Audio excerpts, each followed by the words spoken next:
mi esposo y sus amigos organizaron una broma para mi cumpleaños. Me vendaron los ojos, me abandonaron en una gasolinera abandonada y se fueron riendo. Nunca volví a casa. Cuando presentaron un informe de persona desaparecida, yo ya estaba navegando hacia Europa. 3 años después, me vieron en el yate de un multimillonario como su esposa. Encontré el correo electrónico 3 días antes de mi 35 cumpleaños. Mis dedos se congelaron sobre el teclado mientras miraba la pantalla del ordenador de nuestra oficina compartida. Una ola de frío me invadió. Emmett se había olvidado de cerrar su sesión, algo que nunca hacía. El mensaje de Phoebe resplandecía en el monitor con una claridad nauseabunda. No puedo esperar a que llegue este fin de semana. Una vez que ella esté fuera del camino, finalmente podremos dejar de escondernos. El hilo de correos electrónicos se remontaba a 3 años atrás, 3 años completos de mentiras, mientras yo cocinaba sus comidas, lavaba su ropa y sonreía en las fiestas de empresa. Evidencia tras evidencia desfilaba ante mis ojos mientras revisaba mensajes íntimos, confirmaciones de hotel y fotografías que jamás podría olvidar. Mis manos temblaban mientras reenviaba todo a mi correo personal, el que Emmett no conocía. Antes de continuar este viaje de traición, resiliencia y reinvención, quiero invitarte a unirte a nuestra comunidad de sobrevivientes y triunfadoras. Si te atraen las historias de mujeres que se niegan a ser definidas por la crueldad de otros, considera suscribirte. No cuesta nada y te conecta con miles de personas que entienden que, a veces, la mejor venganza es vivir bien. Ahora volvamos al momento de descubrimiento de Isla. Escuché su llave en la puerta principal y rápidamente cerré el navegador, mi corazón golpeando contra mis costillas. Cuando entró, lo saludé con el mismo beso que le había dado durante 12 años de matrimonio. Él nunca sospechó que algo había cambiado fundamentalmente. Trabajaré hasta tarde otra vez mañana, mencionó casualmente durante la cena, sin mirarme a los ojos. Gran fecha límite de proyecto, añadió. Asentí, observándolo girar la pasta en su tenedor. Por supuesto, cariño, lo entiendo. La mentira salió de sus labios tan fácilmente como el aire. Me pregunté cuántas de esas noches de proyecto habían sido realmente noches en la cama de Phoebe. Esa noche, me acosté junto a él mirando al techo, mi mente llena de preguntas. ¿Cuándo me volví tan invisible? ¿Qué había hecho para merecer esta traición? Las preguntas se disolvieron en una claridad absoluta. Yo merecía algo mejor. El día siguiente trajo una respuesta que no esperaba. Había salido temprano del trabajo sintiéndome enferma por el estrés y la falta de sueño. Nuestra casa estaba al final de un tranquilo callejón sin salida suburbano, el tipo de barrio donde todos tenían setos perfectamente recortados y garajes para 2 coches. Me estacioné en la entrada vacía de nuestro vecino, en lugar de la nuestra, cuando vi el coche de Emmett estacionado frente a la casa horas antes de lo previsto. Me acerqué a nuestra casa por la entrada lateral, escuchando voces provenientes del patio trasero. La risa de Emmett resonó, seguida de otras. Agachándome bajo la ventana del comedor, me asomé sobre el alféizar. 4 personas estaban sentadas alrededor de nuestra mesa del patio, bebiendo el caro bourbon que le había regalado a Emmett por Navidad. Eran Emmett, Phoebe y sus 2 amigos más antiguos, Finn y Luca. Isla, la esposa de Luca, no estaba presente, probablemente en casa, tan inconsciente como yo lo había estado hasta ayer. Entonces está decidido, decía Finn, su voz ligeramente arrastrada. ¿Estás seguro de que esto no es demasiado cruel?, preguntó Luca, aunque su tono de preocupación se vio socavado por su sonrisa. Emmett negó con la cabeza. Es el plan perfecto. La vendamos, la llevamos en coche durante 1 hora y la dejamos en esa vieja gasolinera abandonada en la ruta 16. Para cuando encuentre el camino de regreso, habrá recibido el mensaje. ¿El mensaje?, preguntó Finn. Que ya no quieres seguir jugando a la casita con tu aburrida esposa, respondió Emmett. Phoebe sonrió, deslizando su mano sobre el muslo de Emmett. Mi estómago se contrajo mientras Emmett se inclinaba para besarla allí mismo, en nuestro patio trasero, sobre los muebles que yo había escogido. Últimamente ha estado muy pegajosa, suspiró Emmett. Siempre haciendo preguntas, queriendo saber dónde he estado. Esto la sacudirá lo suficiente para que, cuando le diga que quiero el divorcio, no se resista. El rostro de Phoebe se iluminó. Y entonces finalmente podremos dejar de escondernos, dijo. Por deshacernos del problema, la esposa, brindó Finn, y todos chocaron sus copas riendo a mi costa. Me hundí bajo la ventana, mi espalda contra el revestimiento, el corazón latiéndome en los oídos. No solo planeaban humillarme, planeaban romperme. Una broma diseñada para hacerme más dócil para el divorcio que Emmett deseaba. Esa noche, cuando Emmett vino a la cama oliendo a bourbon y mentiras, yo ya había tomado mi decisión. La luz de la mañana se filtraba a través de las cortinas de nuestro dormitorio mientras miraba mi maleta abierta, escondida en el fondo de mi armario. Durante 2 días había estado reuniendo en silencio lo esencial: documentos importantes, fotografías de mis padres, las joyas que me dejó mi abuela, cosas que no podía soportar dejar atrás. Había retirado el dinero de emergencia de nuestra cuenta conjunta en pequeñas cantidades, para no levantar sospechas. $5,000 que tendrían que durar hasta que pudiera averiguar mi próximo movimiento. Mis manos temblaban ligeramente mientras cerraba la maleta y la empujaba de nuevo a su escondite. Cuando entré en la cocina, encontré a Emmett preparando café, silbando sin ton ni son. «Buenos días, rayito de sol», dijo, su sonrisa no alcanzando sus ojos. «¿Emocionada por tu cumpleaños mañana?» Forcé una sonrisa en mis labios. «Mucho». «¿Alguna pista sobre lo que has planeado?» Su risa me heló la sangre. «Ahora arruinaría la sorpresa, ¿verdad?» Asentí, aceptando la taza de café que me tendió. «Supongo que sí». A lo largo del día, me moví por nuestra casa como un fantasma, tocando cosas que sabía que no volvería a ver: el jarrón de porcelana que compramos en nuestra luna de miel, la manta que mi madre había tejido antes de que el cáncer se la llevara. Me despedí en silencio de cada objeto, sabiendo que estaba dejando casi todo atrás. Esa noche, preparé la cena favorita de Emmett, asado de carne con papas y zanahorias al horno. Elogió la comida, completamente ajeno a la tormenta que se gestaba dentro de mí. Después de cenar, pregunté inocentemente por sus amigos. ¿Vendrán Finn y Luca para lo que sea que hayas planeado mañana? Puede ser, respondió sin compromiso. ¿Por qué preguntas? Me encogí de hombros. Simple curiosidad, hace tiempo que no pasamos tiempo todos juntos. Más tarde, hice una llamada telefónica desde el baño, con la ducha corriendo, para organizar un Uber que me recogiera en la gasolinera de la Ruta 16 alrededor del mediodía del día siguiente. El conductor parecía confundido por la ubicación, pero aceptó cuando le ofrecí un pago extra. Esa noche, yacía despierta al lado de mi esposo de 12 años, memorizando los patrones del techo y escuchando su respiración constante. El hombre al que había amado, con quien había construido una vida, a quien había dedicado mi juventud, planeaba humillarme y desecharme. Lágrimas resbalaron silenciosamente por mis sienes, empapando mi almohada. El amanecer rompió en mi cumpleaños número 35 y me levanté temprano para preparar el desayuno: panqueques con fresas y crema batida, el favorito de Emmett. Bajó las escaleras con una expresión satisfecha. «Feliz cumpleaños, cariño», dijo besándome la mejilla. «Hoy tengo algo especial planeado». «No puedo esperar», respondí, mi voz más firme de lo que esperaba. A las 11 sonó el timbre. Finn y Luca estaban en nuestro porche, sonriendo ampliamente. Phoebe no estaba con ellos. Habría sido demasiado obvio, incluso para su plan burdo. «Feliz cumpleaños, Isla», exclamó Finn, entregándome una pequeña bolsa de regalo. Dentro había una lujosa bufanda de seda. Reconocí la ironía de inmediato: sería mi venda. «Es hermosa», dije, deslizando la tela entre mis dedos. «¿Por qué no te la pones?», sugirió Luca, sus ojos brillando de anticipación. «Emmett quiere que la lleves para la sorpresa». Sonreí y le tendí la bufanda a Emmett, dándole la espalda. «¿Me harías el honor, cariño?». Mientras la suave tela cubría mis ojos y el mundo se oscurecía, sentí las manos de Emmett atando el nudo firmemente detrás de mi cabeza, sus dedos descansando un momento sobre mis hombros. «¿Lista para la mejor sorpresa de cumpleaños de tu vida?», susurró en mi oído. Asentí, permitiéndoles guiarme hacia lo que ellos creían sería mi humillación, pero que yo sabía sería mi escape. «Absolutamente lista», respondí, con la primera sonrisa genuina que había tenido en días. «Casi llegamos», anunció Emmett cuando el coche desaceleró. La venda permanecía ajustada sobre mis ojos, pero había estado contando los minutos: 47 desde que salimos de la casa, suficiente para desorientarme, justo como habían planeado. Alguien abrió mi puerta. La mano de Emmett, cálida y familiar, me guió fuera del coche hasta un suelo de grava que crujía bajo mis zapatos. El olor me golpeó de inmediato: gasolina vieja, polvo y abandono. Estábamos en la vieja gasolinera olvidada de la Ruta 16, exactamente como había escuchado. «¿Lista para tu sorpresa?», preguntó Finn, su voz gruesa de risa contenida. «No puedo esperar», respondí, mi voz firme a pesar del retumbar de mi corazón. Manos ásperas, probablemente las de Luca, me giraron 3 veces. Fingí tropezar, interpretando mi papel en su cruel juego.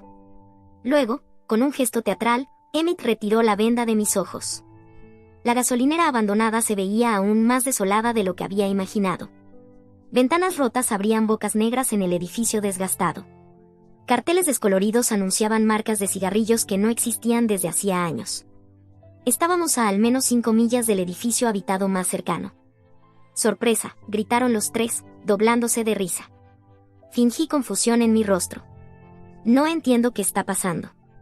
«Es una prueba», dijo Emmett, sus ojos fríos a pesar de su sonrisa. «Para ver si eres tan ingeniosa como siempre dices ser». Phil levantó mi teléfono móvil, que me habían quitado del bolso antes de salir de casa. «Nada de trampas». «No pueden estar hablando en serio», dije, dejando que mi voz temblara. «¿De verdad van a dejarme aquí?» «No te preocupes», intervino Luca, «eventualmente alguien pasará por aquí». Los tres comenzaron a retroceder hacia el coche, todavía riendo. Contaba con lo que vendría a continuación, su absoluta confianza en mi indefensión. «Emmett, por favor», llamé, el retrato perfecto de la desesperación. «No hagas esto, es mi cumpleaños». Su vacilación fue breve, pero perceptible, un destello de algo, casi como culpa, antes de que Finn le diera una palmada en el hombro y el momento pasara. «Encuentra tu camino a casa, Misla», gritó Emmett. «Nos vemos cuando llegues». La puerta del coche se cerró de golpe, el motor rugió al arrancar, y una nube de polvo me envolvió mientras se alejaban, su risa desvaneciéndose en la distancia. Esperé hasta que su coche desapareciera en el horizonte antes de permitir que mi rostro se relajara. Luego miré mi reloj, 11 de la mañana. Mi Uber llegaría en 13 minutos. Caminé hacia la parte trasera del edificio abandonado, donde estaría oculta desde la carretera. Allí me quité la bota derecha y extraje el rollo de dinero de emergencia que había escondido, $800 que ayudarían a financiar mi huida.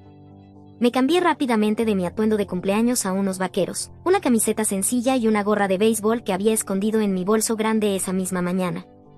A las 12 en punto, un sedán azul entró en la estación de servicio.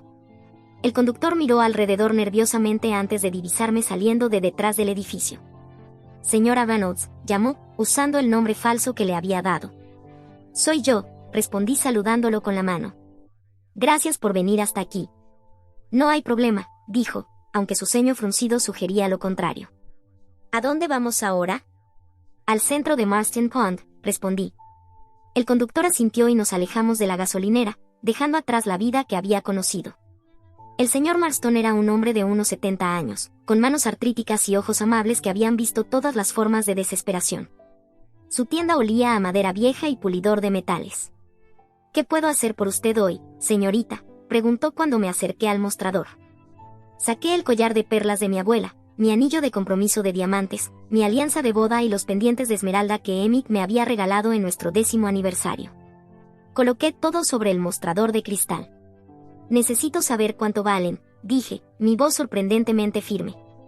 El señor Marston me estudió por encima de sus gafas de media luna, viendo más de lo que quería revelar. En silencio, comenzó a examinar cada pieza. «Son joyas de alta calidad», comentó, sosteniendo mi anillo de compromiso a la luz. «¿Herencias familiares?», preguntó con suavidad. Asentí, sin decir más. Tras una inspección cuidadosa, mencionó una cifra que era justa, incluso más que justa. «Puedo ofrecerle $7,000 por todo», dijo, aunque sospecho que significan más para usted que el dinero. Tragué saliva con fuerza. «Ya no». Algo en mi expresión debió hablar por mí, porque el señor Marston desapareció en su trastienda y regresó con algo inesperado, una pequeña pistola. «Normalmente no hago esto», dijo en voz baja, «pero una mujer viajando sola debería tener protección». Empujó el arma suavemente hacia mí. «Está registrada y es legal. Considérelo un descuento por las joyas». Miré el arma y luego a él. «¿Cómo supo que me iba?» 30 años en este negocio», respondió con una triste sonrisa. «Sé reconocer la mirada de alguien que necesita un nuevo comienzo». Acepté tanto el dinero como el arma, guardando esta última en lo profundo de mi bolso. «Gracias». Él asintió una sola vez. «Buena suerte donde quiera que vaya». La estación de autobuses zumbaba de actividad por la tarde cuando compré un billete para la ciudad de Nueva York. El autobús nocturno me llevaría allí por la mañana, a tiempo para tomar mi vuelo internacional. Me senté en una esquina del área de espera, con la gorra de béisbol calada baja, vigilando la entrada. Parte de mí todavía temía que Emmett descubriera mi plan, que irrumpiera en la estación para arrastrarme de regreso a casa. Pero a medida que las horas pasaban y se acercaba la hora de embarcar, comencé a creer que realmente podría escapar. El autobús salió de la estación al anochecer, mientras las tiendas y los letreros conocidos de mi ciudad natal se desvanecían en la oscuridad. Sentí algo inesperado, alivio, olas poderosas de alivio. No más fingir, no más lágrimas silenciosas, no más preguntarme cuándo vendría la próxima mentira. En Nueva York, utilicé un cibercafé para registrarme en mi vuelo y imprimir mi tarjeta de embarque. Lo había reservado usando mi apellido de soltera, Isabella Chen, y pagado en efectivo a través de una agencia de viajes que atendía a clientes que preferían el anonimato. El vuelo a París no era directo, con una escala en Islandia, lo que haría más difícil rastrearme. En el control de seguridad de JFK apenas miraron mi pasaporte. El regalo del señor Marston ya había sido enviado de manera segura a un apartado postal francés que había organizado en línea. En cuestión de horas, estaba en el aire, viendo a América desaparecer bajo las nubes en la distancia. El hostal parisino estaba en Montmartre, modesto pero limpio, con un baño compartido y una cama estrecha que chirriaba con cada movimiento. Me senté en el borde de la cama esa primera noche, escuchando los sonidos desconocidos de la ciudad filtrándose por la ventana delgada. Conversaciones en francés flotaban desde la calle de abajo, alguien tocaba un acordeón en la distancia, y el olor de pan fresco de la panadería en la planta baja lo impregnaba todo. Lo había logrado. Realmente había escapado. Mis manos temblaban mientras abría el teléfono desechable que había comprado en el aeropuerto. Sin llamadas, sin mensajes. En América, Emmett probablemente acababa de regresar a casa, esperando encontrarme allí, humillada, derrotada y lista para aceptar cualquier migaja de vida que quisiera ofrecerme. Que yo estuviera aquí, al otro lado del océano, libre. El pánico me golpeó de repente. ¿Qué había hecho? No tenía trabajo, ni un plan real, fondos limitados y apenas hablaba el idioma. Estaba completamente sola en un país extranjero. Pero entonces recordé, ¿acaso no había estado sola durante años ya? Casada, pero aislada, presente, pero invisible. Caminé hacia la ventana y la empujé para abrirla, dejando que el aire fresco de la noche parisina lavara mi rostro. La Basílica del Sagrado Corazón brillaba blanca contra el cielo oscurecido, un faro en la colina en la distancia. En algún lugar, alguien se reía, un sonido genuino y alegre. Por primera vez en años, me permití imaginar un futuro moldeado por mis propias manos. El pensamiento era aterrador, era emocionante, era mío. La luz de la mañana se filtró a través de las cortinas finas de mi habitación del hostal, iluminando las partículas de polvo que danzaban en el aire. Llevaba 2 semanas en París y mis recursos se estaban agotando más rápido de lo anticipado. La noción romántica de escapar a Francia había chocado con la dura realidad de ser una extranjera con habilidades lingüísticas limitadas y sin historial de empleo. Esa mañana, entré en la tercera agencia de empleo que visitaba esa semana. Mi currículum era escaso, deliberadamente. No podía arriesgarme a que Emmett me rastreara si alguna vez decidía buscarme. Isabella Chen, llamó la recepcionista, destrozando mi apellido de soltera con un fuerte acento francés. La entrevistadora, Madame Rousseau, era una mujer severa con una postura impecable y cabellos grises recogidos en un moño apretado. Echó un vistazo a mis documentos con los labios fruncidos. Su francés es mínimo, señaló en un inglés fuertemente acentuado. Estoy aprendiendo, respondí rápidamente. Ella levantó una ceja perfectamente arqueada. ¿Y su experiencia? Trabajo administrativo, respondí vagamente. Soy organizada, puntual y aprendo rápido. Me estudió durante un largo momento y luego suspiró. Tenemos un puesto, recepcionista en Lambert Financial. Necesitan a alguien que hable inglés para sus clientes internacionales. Mi corazón dio un brinco. Finanzas. No se emocione, interrumpió ella. Solo contestará teléfonos y recibirá clientes. Contrato temporal de 3 meses, si les gusta, quizás se vuelva permanente. Asentí con entusiasmo. ¿Cuándo puedo empezar? Lambert Financial ocupaba el 3er piso de un edificio modesto en el 8º arrondissement. La oficina era más pequeña de lo que esperaba, apenas 15 empleados. Mi escritorio se ubicaba cerca de la entrada, una fortaleza de madera pulida que me separaba de los visitantes. Bonjour, Lambert Financial, practicaba cada mañana antes de que abriera la oficina, intentando perfeccionar mi acento. Comment puis vous aider? Mi supervisora inmediata, Giselle, fue inicialmente fría conmigo. Otra americana ocupando un trabajo que podría haber sido para un francés. Pero su actitud se suavizó ligeramente al ver mi determinación por aprender. Tu pronunciación, comentó una tarde, frunciendo el ceño mientras destrozaba el nombre de un cliente por teléfono. Después de colgar, añadió, déjame ayudarte durante el almuerzo. Mientras los demás iban a cafés cercanos, Giselle comenzó a enseñarme francés correcto, corrigiendo mi gramática y pronunciación entre mordiscos de su sándwich. A cambio, me quedaba después del horario para ayudarla con informes en inglés. Por las noches, asistía a reuniones gratuitas de intercambio de idiomas en una librería local. Allí, rodeada de expatriados y locales, practicaba conversaciones y poco a poco construía un pequeño círculo social, siempre con cuidado de no revelar demasiado sobre mi pasado. Mi diminuto apartamento estudio, alquilado con lo último del dinero obtenido en la casa de empeños, se convirtió en mi santuario. Cada noche, escribía nuevas palabras en francés que había aprendido, repitiéndolas hasta que se sintieran naturales en mi lengua. El idioma se convirtió en mi armadura, cada nueva frase, un ladrillo en el muro entre mi pasado y mi presente. 3 meses después de haber comenzado, noté algo extraño mientras clasificaba el correo. Una factura de un cliente importante había sido duplicada, y Lambert Financial la había pagado 2 veces. Un error de casi 40.000 euros. Dudé, insegura de si era mi lugar señalarlo, pero el número duplicado de la factura me carcomía. Disculpe, dije, tocando suavemente la puerta de la oficina de Philippe Lambert, el fundador y director de la empresa. He notado algo en las cuentas que podría ser importante. Philippe levantó la vista, sorprendido de ver a la recepcionista en su puerta. Cuando le expliqué el doble pago, su expresión pasó de la molestia al interés. Al día siguiente, Lambert Financial recuperó el pago duplicado, y yo recibí algo inesperado, una promoción a asistente administrativa. Tienes buenos ojos, me dijo Philippe. Y eso lo necesitamos. Mi nuevo rol me dio acceso a informes financieros, carteras de clientes y estrategias de inversión. El lenguaje de las finanzas me resultó familiar. Los números siempre habían tenido sentido para mí, de una manera que las personas a veces no. Mientras archivaba reportes y organizaba datos, absorbía todo lo que podía sobre los mercados europeos.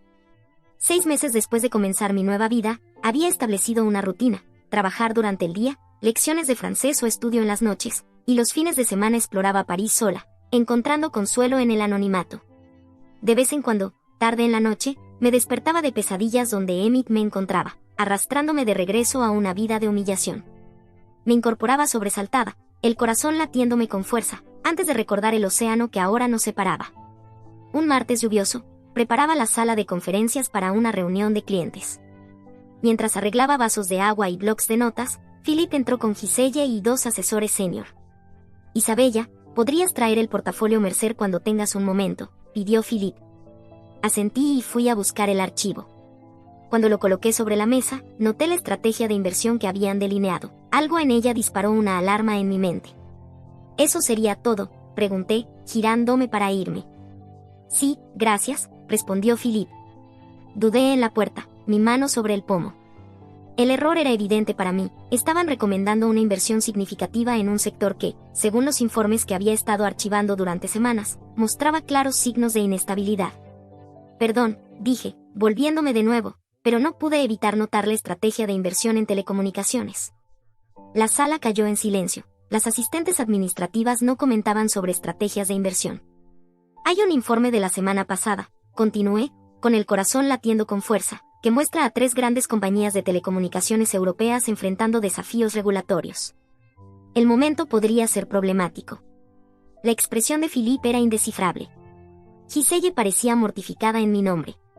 El informe está en la carpeta azul, tercer gabinete, segundo cajón, añadí, y luego cerré la boca inmediatamente. Tras un silencio insoportable, Philippe abrió su maletín y sacó el mismo informe que había mencionado. Lo estudió y luego levantó la vista, entrecerrando los ojos hacia mí. ¿Lees todos los informes que pasan por tu escritorio? Sí, señor, admití. Los encuentro educativos. Una reunión de clientes no era el lugar para esa conversación, así que me despidieron con un simple gesto. Pasé el resto del día segura de que me despedirían por haberme extralimitado. En cambio, Philippe me llamó a su oficina después del horario laboral. ¿Cuánto sabes sobre los mercados financieros?, preguntó sin preámbulos. Más de lo que debería saber una recepcionista, admití. Menos de lo que me gustaría. Me estudió con un nuevo interés. ¿Dónde aprendiste? De forma autodidacta, respondí, la media verdad más fácil que explicar mi vida anterior. Siempre he sido buena para detectar patrones y números. Philippe se recostó en su silla. La cuenta Mercer es importante para nosotros. Tu observación de hoy nos salvó de una recomendación potencialmente embarazosa. Hizo una pausa. ¿Te interesaría asumir más responsabilidades aquí? ¿Qué tipo de responsabilidades?, pregunté. Análisis, investigación, detrás de escena, por supuesto. Todavía no estás lista para roles de atención al cliente debido a tu francés. Sentí algo que no había experimentado en meses, un destello de verdadera ambición, no solo supervivencia, sino propósito. Me encantaría, respondí. Esa noche, mientras caminaba a casa a lo largo del Sena, las luces de París se reflejaban en el agua como estrellas. Por primera vez desde que llegué, no sentía que solo estuviera escondiéndome. Isabella Chen, la mujer en la que me estaba convirtiendo, acababa de dar su primer verdadero paso hacia adelante, no huyendo del pasado, sino caminando decididamente hacia algo nuevo. Me detuve en el Pont des Arts, observando los barcos deslizarse debajo. En algún lugar, al otro lado del océano, Emmett probablemente creía que estaba rota, derrotada, quizás incluso muerta. No podía imaginar lo que estaba construyendo aquí, ladrillo por cuidadoso ladrillo, una vida completamente fuera de su alcance. 6 meses después de asumir mi nuevo rol como analista financiera en Lambert Financial, Philippe me llamó a su oficina. Un hombre que no reconocí estaba sentado frente a su escritorio, alto, con cabello entrecano, vistiendo un traje azul marino perfectamente confeccionado que hablaba de riqueza sin necesidad de ostentación. Isabella, este es el señor Tiana Reed, dijo Philippe, usando el nombre al que ahora respondía sin vacilar. Es el CEO de Atlantic Meridian Shipping. Señor Reed, esta es Isabella Chen, la analista de la que le hablé. Tiana Reed se levantó para estrecharme la mano, su apretón era firme, sus ojos azules me evaluaban con una curiosidad abierta. El señor Lambert me dice que tiene un talento inusual para detectar tendencias de mercado, dijo, su acento americano inmediatamente reconocible. Algo acerca de ver patrones que otros pasan por alto. Sonreí educadamente. Solo presto atención a los detalles. Isabella organizará la revisión de su portafolio, explicó Philippe. Atlantic Meridian está expandiendo sus operaciones en Europa y necesita nuestra experiencia en oportunidades de inversión locales. Asentí, aceptando la asignación con desapego profesional. Era la cuenta más grande a la que había tenido acceso, una señal de la creciente confianza de Philippe. Cuando me volví para irme, Tiana Reed habló de nuevo. El señor Lambert mencionó que usted también es americana. Me tensé ligeramente. Originalmente, sí, pero ahora París es mi hogar. Algo en mi tono debió desalentar más preguntas, porque él simplemente asintió y volvió a su conversación con Philippe. El portafolio de Atlantic Meridian era masivo, una red extensa de operaciones de envío, inversiones inmobiliarias y tenencias de acciones. Pasé semanas organizando los datos, creando análisis exhaustivos de sus posiciones actuales y vulnerabilidades potenciales. Tanner Bill regresaba frecuentemente a nuestras oficinas durante ese periodo, y a veces trabajaba directamente conmigo, haciendo preguntas agudas sobre los mercados europeos que revelaban una mente empresarial aguda bajo su exterior reservado. Señalaste nuestras inversiones en puertos del Mediterráneo como de alto riesgo, observó durante una sesión, tocando el informe que había preparado. La mayoría de los analistas consideran esa región estable. La mayoría de los analistas no están observando la agitación laboral en los principales puertos, respondí. 3 huelgas importantes en 8 meses, con otra probable antes de fin de año. Combinado con el aumento de las regulaciones de combustible que entrarán en vigor el próximo trimestre, sus costos operativos allí aumentarán al menos un 17%. Me estudió con un nuevo interés. ¿Y tu recomendación? Fortalecer sus inversiones en el norte de Europa en su lugar, respondí. Menor potencial de ganancia inmediata, pero significativamente más estable durante los próximos 3 años, especialmente las rutas noruegas. 2 semanas después, los puertos del Mediterráneo estallaron en la huelga de transporte marítimo más grande en 15 años.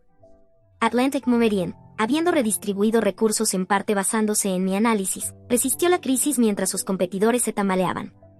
Al día siguiente, Tiana Reed llegó a nuestra oficina con una solicitud inusual. Me gustaría contar con la señorita Chin para un proyecto especial, le dijo a Philippe.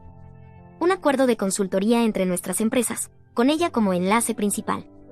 Philippe lucía dividido, complacido por la conexión prestigiosa, pero reacio a perder mis servicios.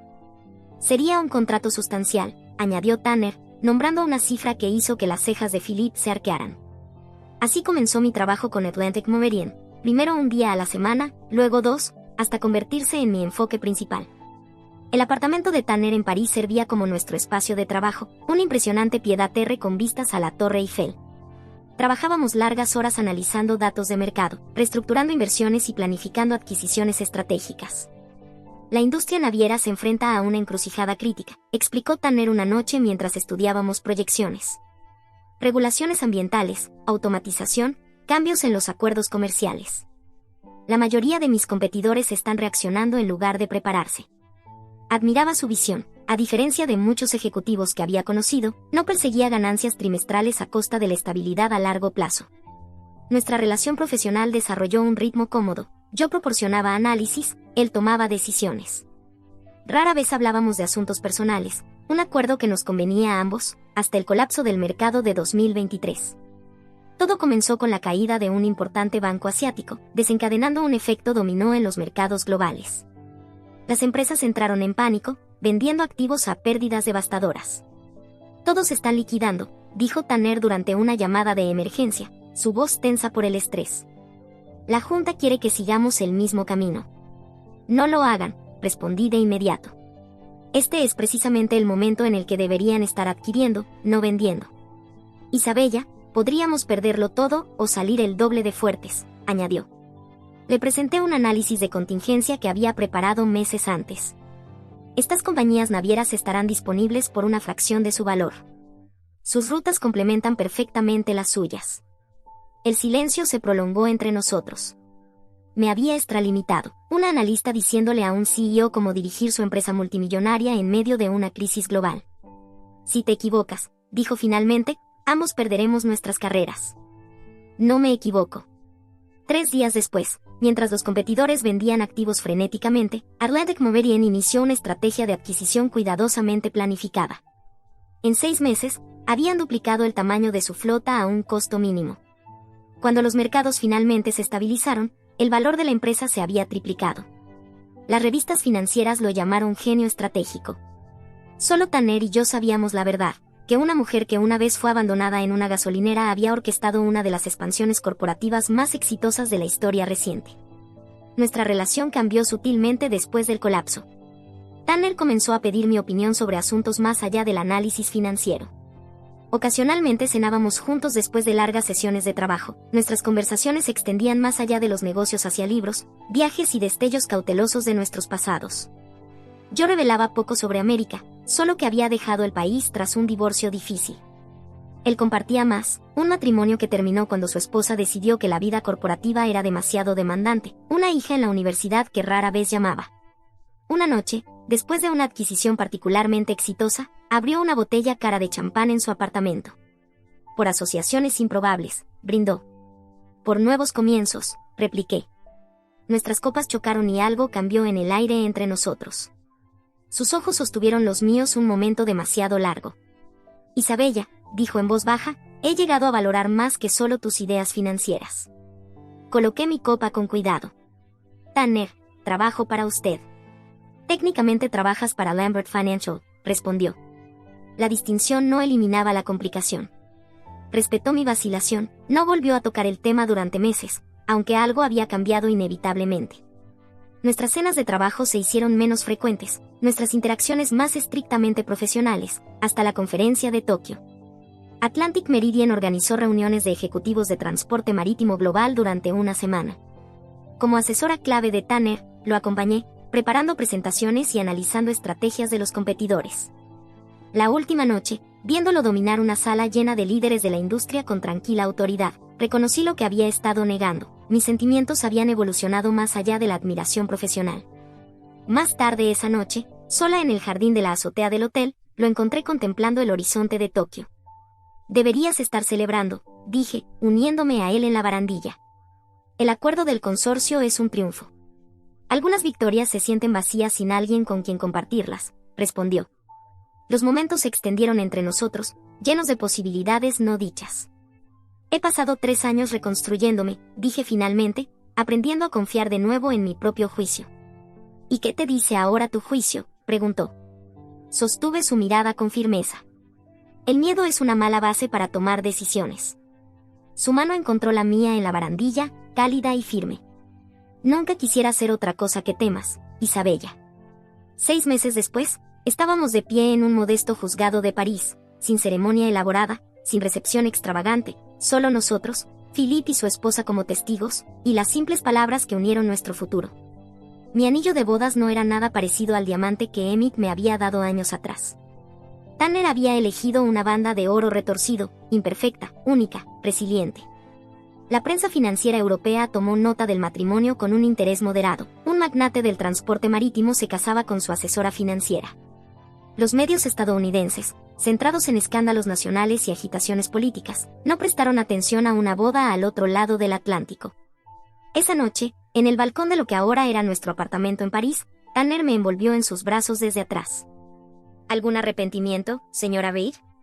Me recosté contra él, mirando las luces de la ciudad brillar. Ninguno. ¿Y tú? Solo que no te encontré antes. Sonreí, pensando en cuán diferente podría haber sido nuestro encuentro en otra vida, si hubiera conocido a la mujer que fui antes, la esposa ignorada por Emmett. ¿Habría visto lo que había debajo de la superficie? Nos encontramos exactamente cuando debíamos encontrarnos, respondí, girándome en sus brazos para besarlo. 3 años después de nuestro matrimonio, Tanner y yo habíamos establecido un ritmo cómodo entre París y sus otras residencias. Atlantic Meridian había crecido sustancialmente bajo nuestra guía combinada, su visión, emparejada con mi previsión analítica.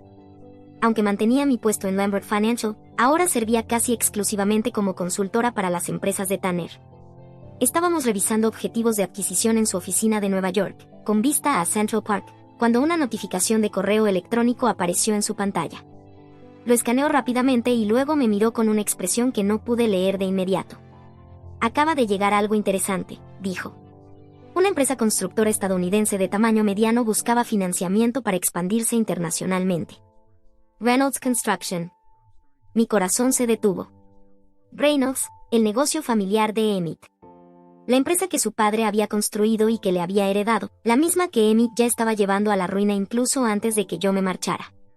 ¿Estás bien?, preguntó Tanner al notar mi repentina rigidez. ¿Te has puesto pálida? Asentí mecánicamente, intentando recomponerme. Reynolds Construction, repetí. ¿Dónde están ubicados? En el Medio Oeste, respondió. Comenzaron como construcción residencial, pero se expandieron a comercial hace unos 5 años. Han tenido algunos problemas financieros, pero afirman tener contratos prometedores en el extranjero si logran asegurar financiación. Me estudió con atención. Isabella, ¿qué sucede? Teníamos una política de honestidad entre nosotros, una base construida tras haber experimentado ambos matrimonios llenos de mentiras. Aún así, nunca le había contado toda la verdad sobre mi pasado. Reynolds era mi apellido de casada, dije finalmente. Emmett Reynolds era mi ex esposo. Las cejas de Tanner se alzaron ligeramente, la única indicación de su sorpresa. ¿El esposo que dejaste después del incidente que mencionaste? Yo solo le había dado un esbozo muy general, una broma cruel, una gasolinera abandonada, mi decisión de dejar América atrás. Sí. Tomé una profunda respiración. No lo he visto ni hablado con él desde ese día. Tanner me observó en silencio, esperando que continuara. ¿Qué dice exactamente el correo?, pregunté. Giró su pantalla para que pudiera leerlo. El mensaje era de un intermediario buscando socios de inversión para la expansión de Reynolds Construction. Según el resumen, la empresa se había sobreextendido en varios proyectos y necesitaba capital significativo para evitar la bancarrota. Es extraño, reflexionó Tanner. El corredor afirma que tienen contratos en Europa, pero no menciona detalles concretos. Normalmente, estas solicitudes incluyen más información específica. Probablemente porque no tienen contratos reales, respondí, sintiendo una amargura familiar en mi garganta. Emmett siempre tenía grandes planes, pero rara vez los concretaba. Tanner se recostó en su silla. Rechazaré la reunión. Hay mejores oportunidades de inversión. Parte de mí quería eso, dejar que la empresa de Emmett se hundiera sin que él supiera lo cerca que estuvo de cruzarse conmigo otra vez. Pero otra parte, la que había estado reconstruyéndose durante 3 años, quería algo diferente. No, dije, sorprendiendo incluso a mí misma. Toma la reunión. Isabella. Quiero estar allí, continué. No por venganza, sino. Hice una pausa, buscando las palabras adecuadas. Por cierre, tal vez. Para verlo una vez, en mis propios términos. Tanner me miró con preocupación. ¿Estás segura? Asentí lentamente. He pasado 3 años construyendo esta vida. Ya no le tengo miedo. El día de la reunión, me encontraba en nuestro apartamento de Nueva York, mirando mi reflejo. Elegí mi atuendo cuidadosamente, un traje entallado color carbón que proyectaba autoridad serena, pendientes de perlas que Tanner me había regalado en nuestro primer aniversario, y el cabello recogido en un peinado sofisticado que nunca habría intentado en mi vida anterior. ¿Dudas de último momento?, preguntó Tanner, ajustándose la corbata frente al espejo a mi lado. No, respondí, encontrando su mirada en el reflejo. Solo me estoy preparando. Colocó suavemente sus manos sobre mis hombros. Recuerda, tú tienes todo el poder aquí. Si en algún momento quieres irte, solo dame una señal. Cubrí su mano con la mía. Sabía que la sede de Atlantic Meridian en Nueva York ocupaba los pisos superiores de una elegante torre en Midtown. La oficina de esquina de Tanner ofrecía vistas panorámicas de la ciudad a través de ventanas de suelo a techo.